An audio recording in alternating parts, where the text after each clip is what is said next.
오랜만에 이 악마 같은 사람 얘기를 좀 안 해볼 수가 없어요. 바로 박지훈 변호사님 누굽니까? 네, 고유정입니다. 네. 고유정에 대해서 그 전 남편의 유가족들이 고유정의 아들의 친권 상실을 청구를 했는데요. 네. 여기에 대한 답변이 나왔습니다. 기각을 해달라고 요청을 했고요. 네. 친권 상실을 이렇게 왜 요구를 했냐면 이 고유정의 그 전 남편이 사망을 했는데 뭐 사례를 고유정이 지금 한 걸로 지금 보이기 때문에 그렇다면 상속 자체는 고유정이 뭐 받지도 못할 뿐더러 당연히 안 되는데 아들이 상속을 받을 수가 있습니다. 아들의 상속 관련해서 이 고유정이 친권을 계속 갖고 있다 그러면 그 특허권이라든지 여러 가지 권리가 있는데 남편의 그 권리가 고유정한테 갈 수 있다. 이런 판단을 해서 또 여러 가지 이유로 친권을 가져서는 안 된다라고 생각을 해서 청구를 했고요. 답변서가 나온 답변서는 이 친권 상실 소송 자체를 기각해주고 심판 비용은 그 청구인 그 유족 측이 부담하라고 이 절대 받을 수 없다라고 이렇게 고유정이 답변을 했습니다. 참 진짜 가지가지 한다는 생각이 듭니다. 고유정 이렇게 뻔뻔하네요. 이 친권 상실 청구에 대한 심판 비용도 나는 못 내겠으니 이걸 청구한 사람 그러니까 전 남편의 유족들한테 받으세요. 지금 이러고 있습니다. 그런데 장희영 교수님 물론 사람이 아니니까 뉴스파이터가 다뤘던 사건이긴 합니다만 고유정은 왜 친권 상실을 그럼 거부하고 있습니까? 본인들의 얘기는 이거예요. 그 법률 대리인, 고유정 측 법률 대리인의 얘기에 따르면 친권에 관한 얘기는 전적으로 아이에 초점을 맞춰야 된다. 어른들의 얘기가 아니라 아이가 어느 환경에 자라는 게 가장 아이를 위한 복리나 이런 것들에 맞는 것이냐. 그리고 현재 지금 아이가 어디에 살고 싶어 하는 것이냐. 이 부분에 대해서 아이의 복리와 성장에 초점을 맞췄을 때 지금까지 이 아이는 외가에서 계속 자라왔고 또 이 아이를 돌보았던 조부모나 이모도 어차피 지금 고유정은 애를 못 키우니까요. 이 아이를 키우려는 의지를 보이고 있다. 그리고 아이에게 물어봤을 때 이 아이도 나 외할머니한테 가겠다라고 자꾸 얘기를 했다라는 거예요. 그러니까 이 아이의 친권이나 양육 문제는 이 지금 고유정이 취하고 있는 형사사건과 별도로 논의돼야 될 부분이다라는 게 이제 고유정 측의 이야기인데 우리가 걱정할 때는 그거 당연히 지금 아이는 지금까지 외가에서 자랐으니까 외할머니 보고 싶다는 이야기하고 거기 가고 싶다고 지금은 말하겠죠. 근데 좀 길게 보자면 이 아이는 나이를 먹을 거고요. 언젠가는 이 사건을 알게 될 겁니다. 과연 나중에 이 아이가 받을 상처나 이런 것들까지 고려를 한다면 뭘 단기간에 이 아이의 거처를 갑자기 외가에서 다른 데로 옮긴다면 아이의 어떤 상처도 물론 있을 거겠지만 그 판단은 지금 내리긴 저는 좀 어려울 것 같습니다. 어떻게 하는 게 지금 가장 아이를 위한 것인지. 하지만 고유정 측의 주장을 그대로 받아들이기엔 그 부분도 역시 납득이 가지는 않는 상황입니다.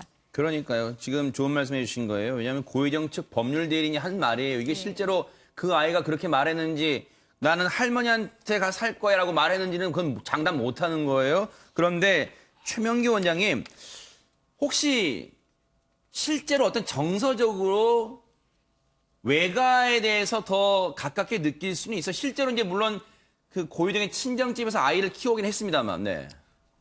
그거는 우리가 굉장히 이 사건에 대해서 분개하고 있긴 하지만 일정 부분 인정해야 되는 거는 맞는 것 같아요. 아, 그래요? 왜냐하게 되면은 이 아이가 중간에 이혼한 이후 본인의 친할아버지, 친아버지를 한 번도 못 봤다고 친할아버지, 친할머니를 못 봤다고 가정하게 되면은 어떤 의미에서 그분들이 굉장히 노력하면 유대감이 빨리 쌓일 수도 있겠지만 사실은 모르는 사람입니다.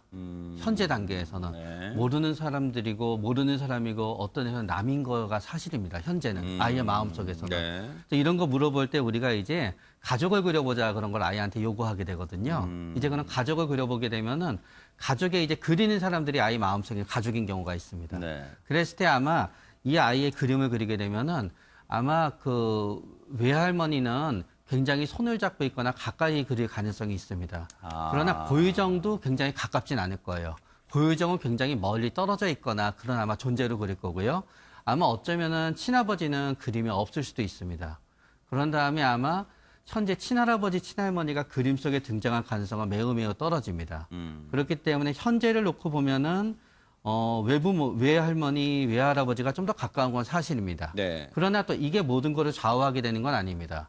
결국은 친할머니, 친할아버지의 어떤 인성이라든가 사람됨과 외할머니, 외할아버지의 사람이라든가 인성이라든가 사람됨 같은 거를 갖다 네. 전부 다 법원은 감안해야 되는 거고요. 네. 장기적으로 봤을 때 아이한테 안정적인 양육을 제공해 줄 수 있는 대상이 누구인가도 법원은 이제 감안할 거고요. 네. 또 아이가 나중에 사실을 알게 됐다 그랬을 때 이 아이는 자기의 어머니가 자기의 아버지를 살해했다는 거는 어느 쪽에 있든지 간에 아이한테 고통이 됩니다. 네. 만약에 아이의 입장에서 현재 친할아버지, 친할머니가 키우게 되면은 네.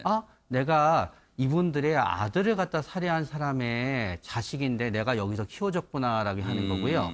외가에서 또 있게 되게 되면은 외가에서 있게 되면 외가에서 있는 대로 우리 엄마가 우리 아버지를 살해했고 그로 인해서 우리 엄마가 감옥에 가 있게 되는데 내가 여기에서 자라게 됐구나라고 하는 거고 결국은 본인들의 어떤 이 과정에 대한 이 할머니, 할아버지, 외할머니, 외할아버지의 어떤 이 상황에 대한 원망이 아이를 향해 가지 않아야 되는 건데 그런 부분을 갖다 담보해 줄 수 있는가는 또 법원이 이분들의 어떤 인성과 인격을 잘 또 감안해야 되는 것입니다. 그런데요, 고유정이 뻔뻔한 게요, 친할아버지, 이 아이에 대해서 친할아버지, 친할머니, 그러니까 고유정이 무참히 살해한 그 전 남편의 아버지, 어머니가 이 아이한테는 친할아버지, 친할머니잖아요. 친할아버지, 친할머니가 이 아이 안 보고 싶어서 안 보는 겁니까? 여러분 다 기억하시죠?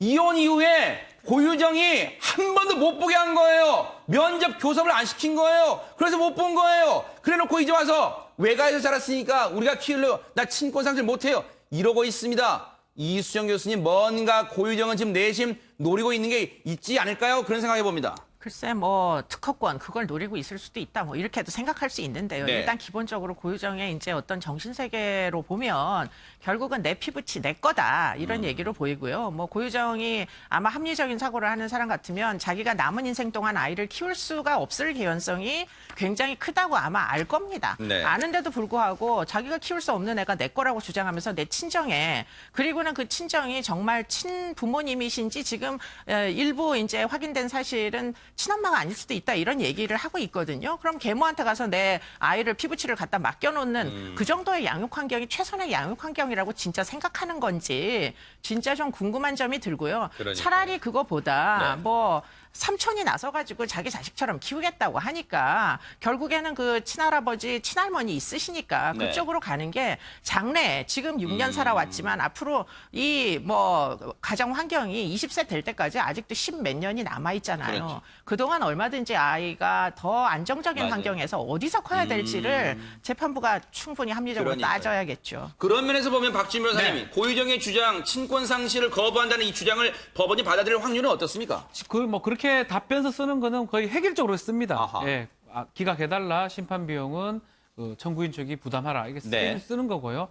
법원에서는 아이의 양육 환경을 가장 볼 거예요. 자의 복리라고 표현하는데 지금 얘기를 좀 한 것처럼 아이가 어디에 있으면 가장 좋을 것을 판단하는데 이건 상식에 아마 기반해야 될 것 같습니다. 네. 어머니가 뭐 살인범이고 또 그쪽에서 크는 것보다는 친가 쪽, 뭐 삼촌이 지금 있죠. 네. 삼촌이 미성년 후견인이 될 가능성이 높습니다. 가정법원에서 그 친권을 상실한 다음에 친권자가 없는 미성년자한테 후견인을 둘 수가 있습니다. 후견인을 삼촌 내지 친가 쪽에 뭐 둘 가능성이 크지 않을까 생각이 듭니다. 한번 저희가 이건 꼭 계속해서 따라붙어 볼게요. 그리고 지금 고유정의 재판은 다음 주 월요일 날 또 첫 재판이 열리니까 계속해서 뉴스파이터가 고유정 사건은 따라붙어 보도록 하겠습니다.